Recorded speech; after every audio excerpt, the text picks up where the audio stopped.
नमस्ते छात्रों, मैं एकता चौधरी आपका स्वागत करती हूँ अपने YouTube चैनल संस्कृत क्लासेस में। मैं आज आपके लिए लेकर आई हूँ कक्षा 7 रुचिरा भाग 2 का द्वादश पाठ, जिसका नाम है विद्याधनम। इसके भाग 1 में हमने पठन पाठन कार्य किया था, अध्ययन कार्य किया था। अब इसके भाग 2 में हम अभ्यास कार्य करेंगे। चलिए शुरू करते हैं। प्रश्न नंबर 1, उपयुक्त कथनानाम समक्षम आम और अनुपयुक्त कथनानाम समक्षम न इति लिखत। जो उपयुक्त कथन है उनके समक्ष आपको आम और जो अनुपयुक्त कथन है उनके समक्ष न इति इस प्रकार लिखना है। विद्या राजसु पूज्यते। विद्या राजसु पूज्यते। विद्या राजाओं के द्वारा पूजित है, तो इसमें हम लिखेंगे आम। ठीक है। वाग भूषणम भूषणम न। वाणी जो है आभूषणम नहीं है, तो ये गलत सेंटेंस है, तो इसमें लिखेंगे हम न। विद्या धनम सर्वधनेषु प्रधानम। विद्या धन जो है सब धनों में प्रधान है, तो ये आम, हम यहाँ पे लिखेंगे आम। विदेश गमने विद्या बंधु जनः न भवति। अर्थात विदेश गमन में विद्या जो है हमारा बंधुजन नहीं होती है, तो ये हमारा सेंटेंस जो है होती है, इसका मतलब ना। सर्व विहाय विद्याधिकारम कुरुहु। सर्व विहाय विद्याधिकारम कुरुहु। ठीक है, तो इसमें हम लिखेंगे आम। विद्या अधिकार कुरुहु, सबको छोड़कर विद्या पर अधिकार करना चाहिए, आम। हाँ। प्रश्न नंबर 2, अधोलिखिता नाम पदानाम लिंग विभक्तिम वचनश्च लिखत। इन पदों के हमें लिंग, विभक्ति और वचन लिखने हैं। ठीक है। अब यहाँ पे देखते हैं, जे नरस्य जो शब्द है इसमें ये पुरुलिंग है। नरस्य हमें समझ में आ रहा है, नरस्य नर है ना, मनुष्य पुरुष, तो ये पुरुलिंग है। इसमें हमें ये जो है षष्ठी विभक्ति है, नरस्य काके की है ना, षष्ठी विभक्ति, और वचन जो है एक वचन है। गुरु नाम जो ये भी पुल्लिंग है, और विभक्ति जो है षष्ठी है, और वचन जो है बहुवचन है। ठीक है। केयूरहा, केयूरहा भी शब्द हमारा पुल्लिंग है, प्रथमा है, और ये बहुवचन है, प्रथमा का बहुवचन है, केयूरहा। कीर्तिम, कीर्ति जो शब्द है ये स्त्रीलिंग में है, कीर्ति इकारांत है, और द्वितीय विभक्ति का है, और एक वचन है। विभूषणानि, विभूषणानि शब्द आभूषण, आभूषण शब्द जो है हमारा नपुंसक लिंग में है, और द्वितीय का बहुवचन। आगे देखते हैं। प्रश्न नंबर 3, श्लोकांशा नाम योज्यत। ठीक है, इसमें श्लोक के जो अंश है उनको हमें जोड़ना है। ठीक है। विद्या राजसु पूज्यते न ही धनम। विद्या जो है राजाओं द्वारा पूजी जाती है, न कि धनम। तो इसका कहाँ है, विद्या विहीना पशु, जो विद्या से विहीना वो जो है पशु है, पशु के समान है। ठीक है। केयूराह न विभूषयन्ति पुरुषः। केयूरा बाजूबंद जो होता है वो पुरुषों के द्वारा विभूषित नहीं होता है। इसका जो है हारो न चंद्रो उज्ज्वला। ठीक है, वो चंद्र उज्ज्वला के जो हार है वो भी विभूषित नहीं होता है। न चौहार्यम न च राजहार्यम, न राजाओं द्वारा चुराया जाता और न चोरों द्वारा इस तरह चुराया जाता है, तो इसका कहाँ है, न भ्रात भाज्यम न च भारकारी। सत्कार्ययत्नम कुलस्य महिमा। ठीक है, कुल की महिमा है। ठीक है, और सम्मान का केंद्र है, सम्मान का केंद्र और कुल की महिमा है, तो इसका आधांश कहाँ है, रत्ने बिना आभूषण, और रत्न के बिना आभूषण है। वर्ण ने कहा समलंकृति पुरुषम। वाणी ही जो है एक अलंकार है, एक आभूषण है पुरुषों का। ठीक है। या संस्कृता धार्यति, या संस्कृता धार्यति, और जो संस्कार युक्त धारण की जाती है। आगे देखो। एक पदेन प्रश्नानाम उत्तराणि लिखत। एक पद में हमें प्रश्नों का उत्तर लिखना है। क पशु, कौन पशु है, विद्या विहीन पशु। का भोगकारी, भोगकारी कौन है? विद्या भोगकारी, ठीक है, विद्या भोगकारी। के पुरुषम न विभूषयन्ति, क्या पुरुष को विभूषित नहीं करता है?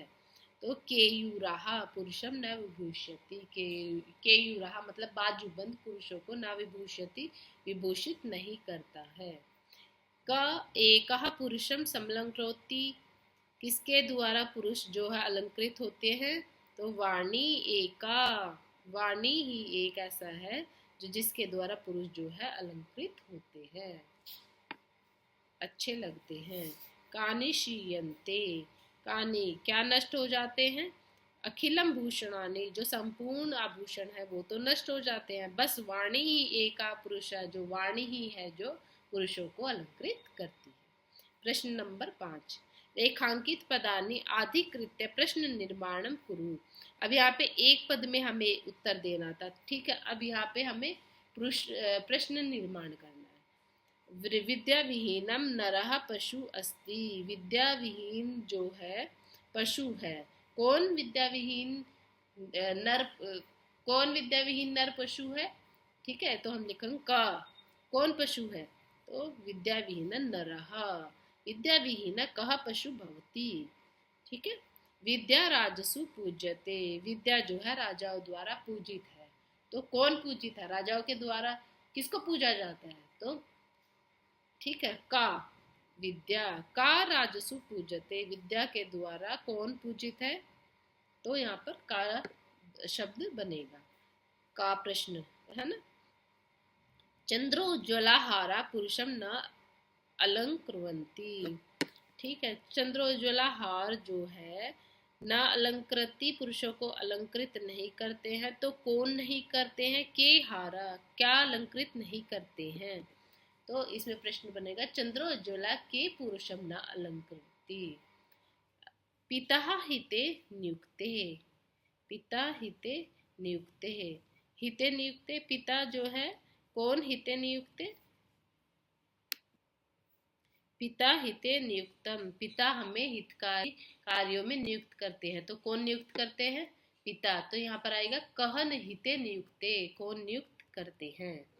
आगे, विद्या धनम सर्व धनम सर्व प्रधानम धनम अस्ति, विद्या धन ही सब धनों में प्रधान है। तो कृदृशम सर्वधनम, अब कृदृशम विद्या धनम अस्ति, विद्या धनम अस्ति, विद्या धन है, किस प्रकार का धन है? सप्रधानम कृदृशम, यहाँ पर बनेगा कृदृशम धनमस्ति। विद्या दिक्षु कीर्ति तनोति, विद्या से दिशाओं में कीर्ति तनोति फैलती है, विद्या हमारी दिशाओं में कीर्ति को फैलाती है। तो कासु मतलब कुत्र, कहाँ पर कीर्ति को फैलाती है? कुत्र कहाँ पर है ना, तो यहाँ पर लिखेंगे विद्या कीर्ति तनोति, इस प्रकार प्रश्न बनेगा। अब आगे देखो, पूर्ण वाक्येन प्रश्नानाम उत्तराणि लिखत, पीछे तो हमें एक वर्ण में वाक्य लिखना था, ठीक है। अब यहाँ पे पद में, एक पद में वाक्य लिखना था और हम यहाँ पे वाक्य में लिखेंगे उत्तर। गुरुनाम गुरु क अस्ति, गुरुओं में गुरु कौन है ना। का अस्ति कौन है? तो विद्या गुरु नाम गुरु अस्ति, विद्या गुरुओं में भी गुरु है, ठीक है। कृदृश्य ही वाणी पुरुषम समलंकृति, किस प्रकार की वाणी पुरुष को अलंकृत करती है? तो लिखा है संस्कृतः वाणी पुरुषम समलंकृति। व्यय कृते किम वर्धते, व्यय कृते किम वर्धते मतलब व्यय करने से कौन बढ़ता है ना। तो व्यय कृते विद्या धनम वर्धते, व्यय करने से विद्या धन जो है बढ़ता है। भाग्य क्षय आश्रय का, भाग्य का क्षय हो जाने पर आश्रय का कौन आश्रय है? तो विद्या, विद्या नाम भाग्य क्षय आश्रय, भाग्य के क्षीण हो जाने पर विद्या जो है हमारा आश्रय। अब प्रश्न नंबर 7 है, मंजूषातः पुल्लिंग स्त्रीलिंग और नपुंसक पदानि चित्वा लिखत, इसमें से हमें जो ये कोष्टक में दिए हुए शब्द हैं उसमें से हमें पुल्लिंग अलग और स्त्रीलिंग नपुंसक लिंग अलग अलग हमें लिखने हैं। तो इसमें देखो, हरहा हार शब्द पुल्लिंग है, स्त्रीलिंग शब्द अलंकृता है और नपुंसकलिंग शब्द भूषणम है। तो यहाँ पर हम लिखेंगे पशु। पशु शब्द जो है हमारा पुल्लिंग है, ठीक है। फिर विद्या, विद्या शब्द हमारा स्त्रीलिंग है और धनम शब्द हमारा नपुंसकलिंग है। इस प्रकार अब संस्कृता, संस्कृता शब्द जो है हमारा स्त्रीलिंग है तो स्त्रीलिंग में लिखा जाएगा। सततम, सततम शब्द हमारा नपुंसकलिंग में है, नपुंसकलिंग में लिखा जाएगा।